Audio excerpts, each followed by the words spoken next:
Hi everyone and welcome to Women in Retail Talks. In this episode, Melissa Campanelli, co-founder of the Women in Retail Leadership Circle, speaks with Jules Pieri, co-founder and CEO of the Grommet, an online site that launches undiscovered consumer products. Listen in as they discuss Jules' journey to starting the Grommet, her new book, How We Make Stuff Now, and how she hopes the book will help educate entrepreneurs on the consumer product creation process. And now on to the show. Hi, everybody. It's Melissa Campanelli. I'm the co-founder of the Women in Retail Leadership Circle, and I'm so excited to be with Jules Pieri today. Jules is the co-founder and CEO of the Grommet, which is an online site that launches undiscovered consumer products. Jules is also a speaker and a writer who regularly tackles subjects such as design, cultural anthropology, startups, and more. And she also just published a book, which is called How We Build Stuff Now. And that's sort of what we're going to be talking about today. So welcome to the Women in Retail Talks podcast, Jules. So happy to have you here. Thank you, Melissa. I'm so glad to be here. Excellent. Jules is a great supporter of our Women in Retail Leadership Circle and Summit. So we're always happy to talk to her. So I briefly introduced you, but perhaps you could tell our listeners a little bit about yourself, your background, and sort of why you started the Grommet. Sure. I think my background can neatly fit in three buckets. Early life, early career, I was an industrial designer, and that really shaped how I see the world. Like I love to attack a blank screen or a blank piece of paper and make stuff, make things. Now it's make businesses. And my career straddled startups, straddled startups and big companies. So this is my third startup, and I've worked for about 4 or 5 big companies as well. And oddly enough, the idea for the Grommet happened, or the opportunity was presented to me while working for a big company. And that was Play School, the toy company. I was not there very long, and I noticed that the product line was shrinking. This is late 90s, and our best products weren't making it to market. And that didn't make any sense to me because we had great R&D capability. There were plenty of children being born who were going to need toys and developmental aids. And I asked my boss, who's now famous, Meg Whitman, but she was at that point the CEO of Play School before she ran, her next gig was eBay. And I said, what's going on, Meg? This makes no sense. She said, if Kmart, Target, Toys R Us, or Walmart don't want it, we can't make that toy. Because as opposed to 5 or so years ago, where the new toys went to independent specialty and regional chains, there aren't enough of them now to make the difference. And so that sort of farm league for consumer products was being reduced across all consumer products. Toys were just one example. And so it's really good for an entrepreneur to be sort of pissed off. And that pissed me off. I didn't see a solution at the time because retail was rapidly consolidating. And in some ways it was a good thing. It created a ton of efficiencies. It reduced prices for consumers. So it was really celebrated at the time, but it had a knock-on effect that people weren't really necessarily anticipating, which was squeezing out new products and innovation. Because, as you know that retail better than I do. If the playbook is to have fewer suppliers to gain better, logistics, better margins, better, closer relationships with your suppliers, the little guys have no chance. And Play School itself was getting hurt. So fast forward, I did nothing about it. And for your listeners, sometimes, your best entrepreneurial idea happens to you when you're not looking for it. In my case, working for a big company, you see opportunity. So fast forward to 2008, and I left a role where I was president of a social network called Ziggs. And we competed with LinkedIn. And so you know who won, because nobody's heard of Ziggs. We were totally. We were sold to Reputation.com. But I was a pioneer in social media. And that's when the light bulb hit me. Whoa, that problem I saw way back when, where 4 toy buyers decided our toys at a big company, I know how to build a community who could sort of skip around those buyers. We could take products straight to the people, if you will. It's sort of vaguely socialist, what I was thinking of. And let them react to these interesting products and let them give us, their, whether it's attention or social media, love or purchases, we will know what people really think of these products, and that would be very useful for those four toy buyers, sort of a different way of getting to them. And so that's what we started doing in 2008, October 20th. We started launching one product a day. And over the course of our early years, we managed to launch some pretty now famous products like the Fitbit, SodaStream, Swell water bottles, Bananagrams, OtterBox. So we were very, very quickly useful to innovative product companies, and took longer to develop the audience. That's the hard part, to develop the demand side of it. Consumers are busy and distracted, and it's hard to break through.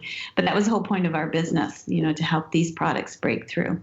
That's so fascinating. I don't think I ever heard the entire story there. That must have been so frustrating for you, seeing these great products kind of almost going to waste. So it's great that you did something about it. So this probably ties in a little bit with your book, which is How We Build Stuff Now.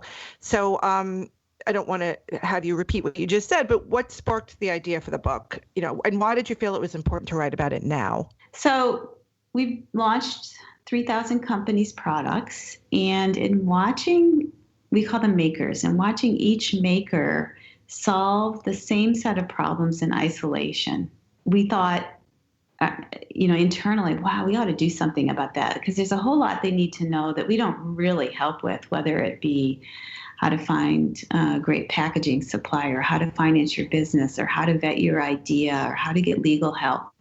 This is not our business, but they need to be good at this stuff. They need to be good at 16 different things, and we really only directly help with one, which is building awareness. So we thought, let's just put it all in one place. You have so many case studies, at this point, empirical data, and really deep insight about the modern resources for doing this, not just, kind of traditionally how it's done, but how it's done today.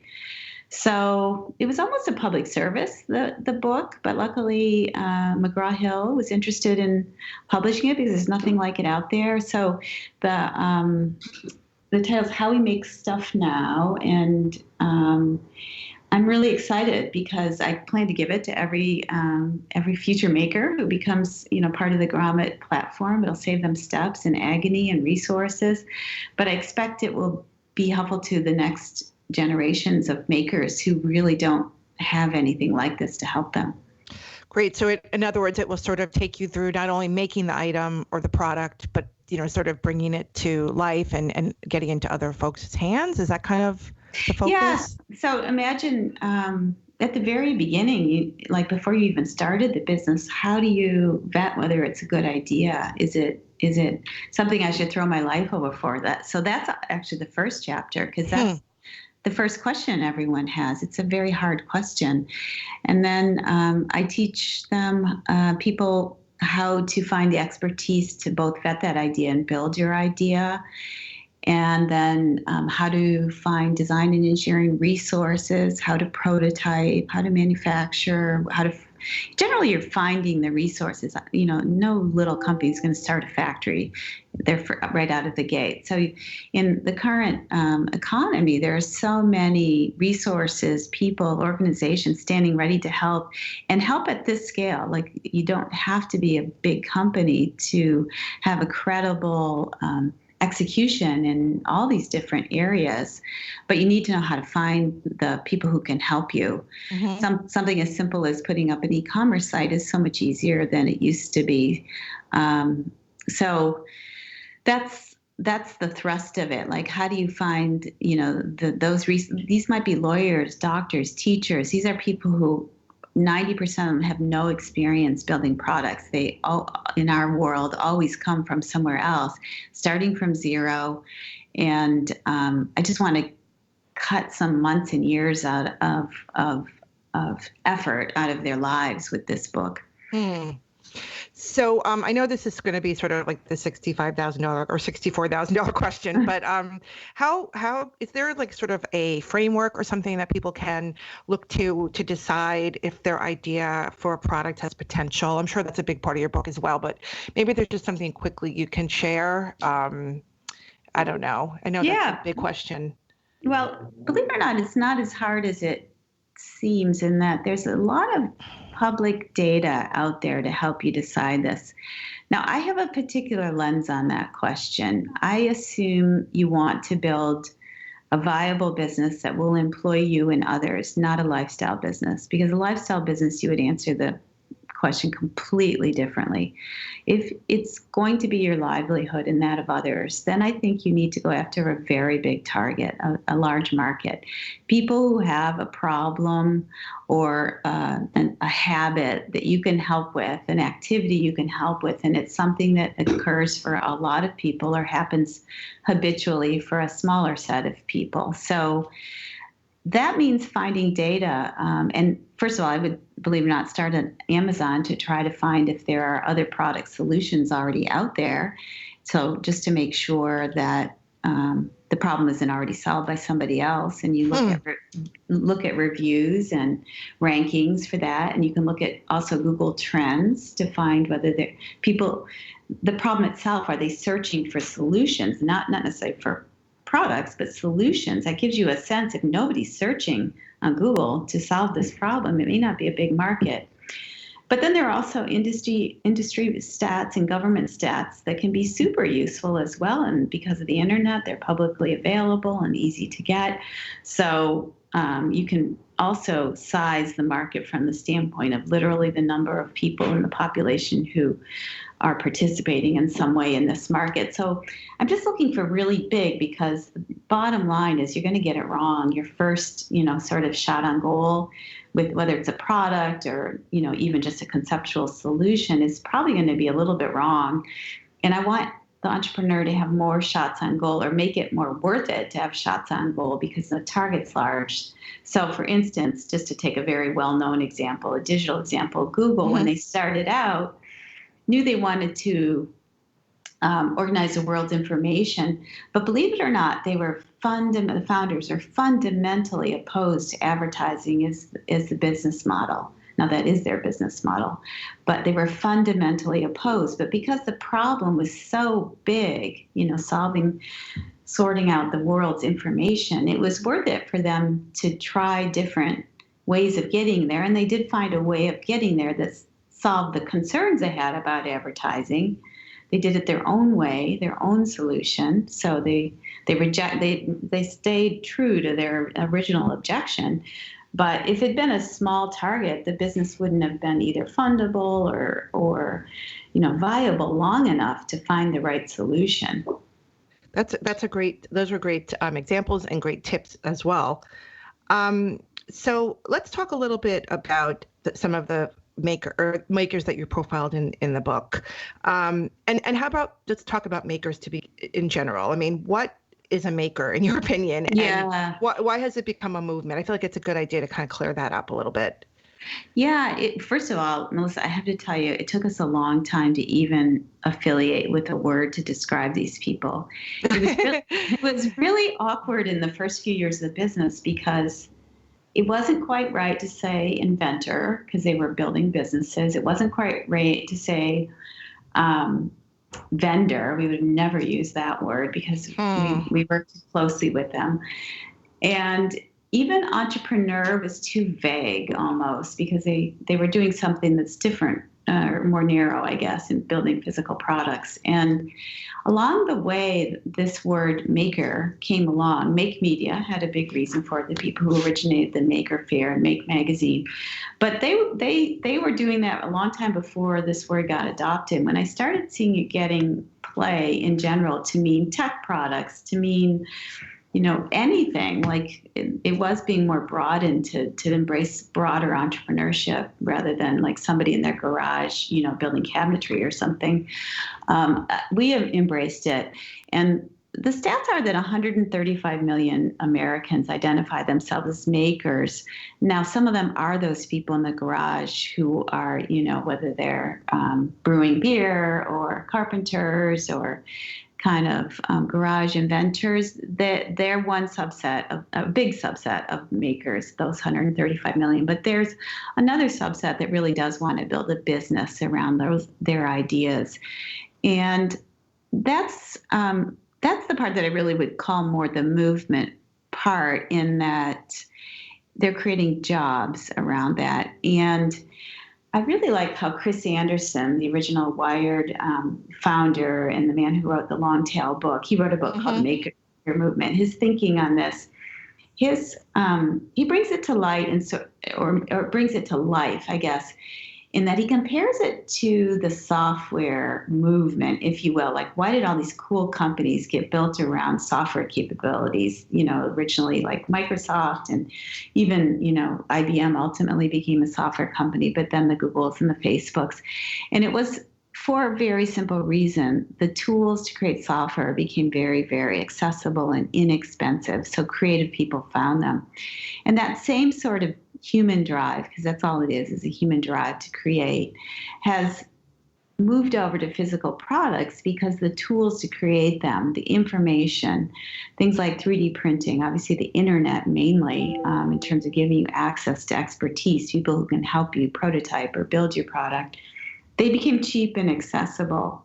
And so that's what he's calling a third industrial revolution, even because creative people now can do something that maybe they would have focused into the software arena. They're focusing in physical products. And that was a big prompt to me for starting the business, because it's sort of perennially true that small businesses create more interesting, more innovative products. And it's not because the founders are smarter. In fact, they're more naive and have, in some ways less going for them than a big company. But the reason is really simple, that if I'm a Procter & Gamble or a Unilever or, a Ford Motor or any company that's got an established business, I have very high expectations for any new product, because especially in consumer products, the revenues have to be massive out of the gate for me to possibly replace some of my existing product line, because I start from the assumption that I won't gain new mind share or new shelf space. I'm just going to replace what I already have. And that becomes very paralyzing, and the numbers become very large very quickly. I heard somebody come out of Unilever and wanted to start a new children's personal care line, and Unilever was all for it, but needed $100 million in revenue year one. And that's pretty hard to prove in even a Unilever. But for an entrepreneur to come out to have $1 million in year one is a huge success. So the hurdle is very much lower, and you can innovate more freely. And in consumer products, especially packaged goods, it's been very, very evident. The larger guys over the last few years have lost 17% of their market share to little guys. And that's happening all across consumer products. Because people can create these products, they do, and they're better. Great. So just jumping ahead here, we're talking about makers, and this discussion and podcast is on our Women in Retail Leadership website and podcast. So could you talk a little bit about how many, makers that sell on the Grommet are women, or, why is the maker movement in this book, particularly valuable to women? I love that women tend to have an edge on market insights, because they represent, as you know, 70 to 80% of consumer purchasing power. They're the experts. They know what's out there. They know what's not out there. They can anticipate market needs in a way. They just have an unfair advantage. The person who controls the budget in many households. So they definitely have an edge. And when it comes to crowdfunding, you can see that in play, because they have a slightly higher chance of succeeding and completing a campaign. They have about a 65% better chance, much more than better chance than men.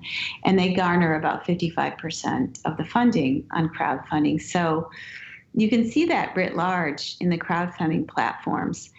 And we see it in Grommet as well. Now, I'm envious of those crowdfunding stats, because we don't have 50-50 yet. It's more like 25% women and 75% men. So we're always like expecting and hoping more women will come our way, because we see 300 products a week. But I'm still pleased that we have good representation from women, because that wouldn't be true in most industries. It would be much lower. So we're always working for actually helping all underrepresented entrepreneurs, whether it be underrepresented minorities, veterans. Yep. It's really fun when we get a lot of college age entrepreneurs or high school age. I just met with one last week with a cool cold brew product, coffee product. And we have some entrepreneurs who are in their 60s, 70s, and 80s as well. And we consider those underrepresented entrepreneurs. So we sort of create a whole bucket of these folks. And when their products come across the transom, we take a double and a triple look to try to make sure we can do all we can for them. That's great. I love that. Actually, could you talk about maybe some women that were featured in your book that might be makers that you profile that will inspire readers, you think?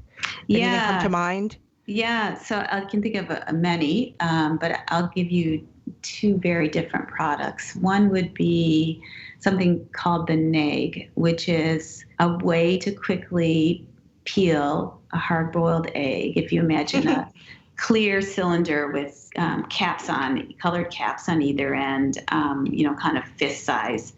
And Bonnie Tyler, who started the business, is 76 years old. Wow. And she was actually running a web development business with her partner, Sheila. And she, being a busy entrepreneur, was late getting ready for a party where she was supposed to bring her famous deviled eggs. And she was so late, she didn't have time to peel all the eggs, and it was a total fail. She brought potato chips.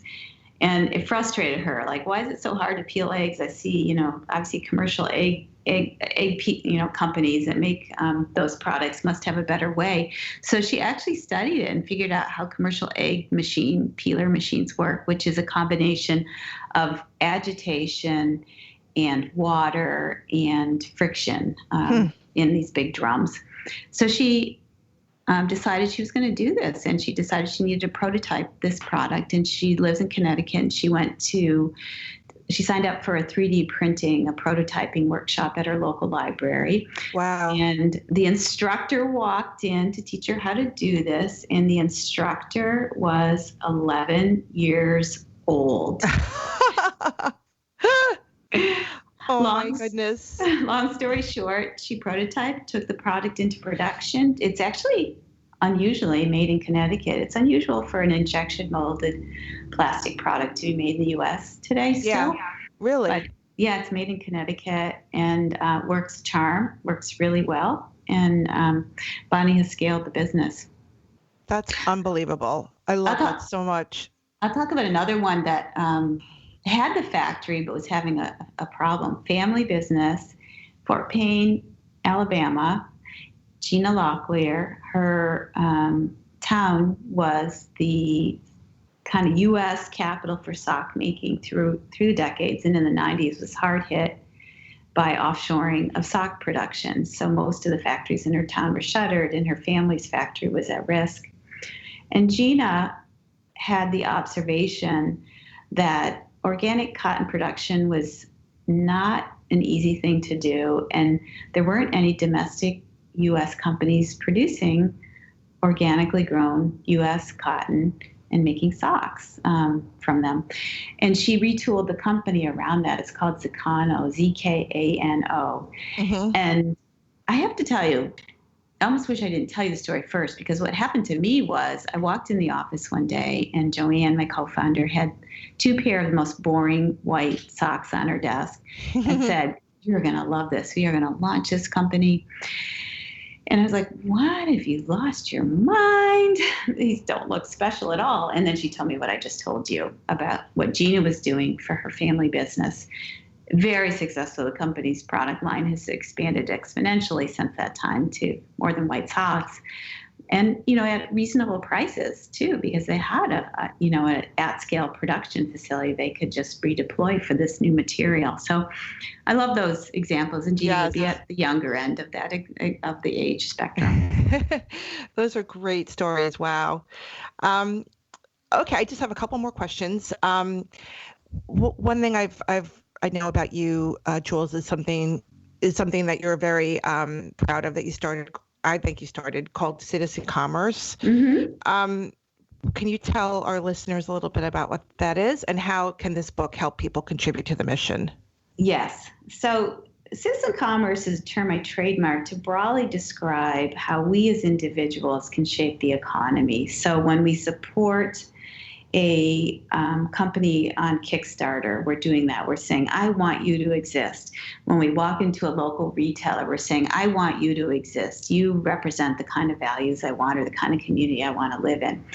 And at Grommet, we organized all our products around those values. You can filter by values on our site. Like if you have a great concern for sustainable living and you want to live those values, you can sort products like that, or by underrepresented entrepreneurs, or by crowdfunded. And so how I think about that is everybody has some level of disposable income. And if we all just took 10% of that and redirected it to the companies at whatever scale, local or not, that represent your values, you would have a massive impact on shaping the world we live on. I don't think people realize how much that 1/10 could matter. So it might mean pressing pause for a minute and shopping locally. It might mean taking a little bit more time to figure out who's behind the product you're buying. It might mean supporting a crowdfunding campaign. Obviously at Grommet, I think we make it super easy because that's how we organized ourselves. But you know what you care about, and that's where it starts. What do you care about? Do you want more women entrepreneurs? Do you want more products made in the USA? Lay down your 10%. You're still going to have to buy, maybe your car from a company that isn't going to be so central to your values. You're still going to have to buy a lot of things that you can't shape that company anymore. It's too big. But you can actually ensure the survival and the prosperity of companies that represent your values by doing that. Mm-hmm. Fantastic. And then just finally, Jules, what would you like most readers to learn or take away from the book, How We Make Stuff Now? I would like to give them the confidence to pursue their dreams. There are so many people who have a great idea for a product, but they don't know where to begin, or they figured out because of their career half of it, and the other half is still kind of murky to them. This book fills the gaps, whatever the gaps are. I know when we meet a grommet maker, usually they've actually kind of figured out about 8 of the 16 things they need to rock. It's the other 8. So it's a very snackable book. You don't have to read it start to finish. You just kind of look at what you need now and read that chapter. And there are tons of case studies, and the founders of those case studies are reachable too. So you can reach beyond the book to actually talk to those people. They're out and about. That's great. That's a great service. For many folks. Well, I think that's probably all we have time for. I just wanted to let folks know that they can buy the book now, correct? It's available. Is it something that they could get on Amazon or any of the bookstores or Barnes & Noble? Yeah, we have a website that directs them. Again, you can buy wherever you like. We can direct you to independent bookstores or Barnes & Noble or Amazon. It's on pre-order until it formally releases on April 23rd. Okay, perfect. Jules, thank you so much for your time and for your very thoughtful answers. And I'm really excited about the book, and I can't wait to pick up a copy myself. So have a great rest of the day, and thanks for joining us on Women in Retail Talks. Thank you, Melissa. Thanks so much for having me. Thanks for listening. For more information on this podcast, please check out our podcast channel page at wirlc.com/podcasts for show notes. Women in Retail Talks is available on Apple Podcasts, Google Play, Stitcher, TuneIn, and now on Spotify. Make sure to subscribe on our podcast channel page as well. If you've enjoyed this episode, please take a few moments to rate and review this podcast. Thanks, and until next time, this has been Women in Retail Talks.